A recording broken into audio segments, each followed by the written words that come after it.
AI isn't infallible. It just moves faster than we ever could. That's why it feels so powerful. But speed isn't the same as wisdom. And let's give this some further thought. When the machine is confidently wrong, who takes responsibility?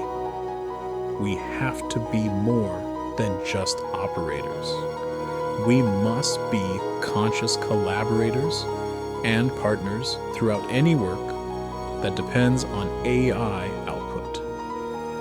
Our independent and critical thought is important, more now than ever. If we embrace the opportunity for even a little personal transformation, along with keeping accountability and responsibility in what AI provides to us, our overall abilities become greater and much more achievable. And one last thing. The voice is my 11 Labs clone, but the words are mine.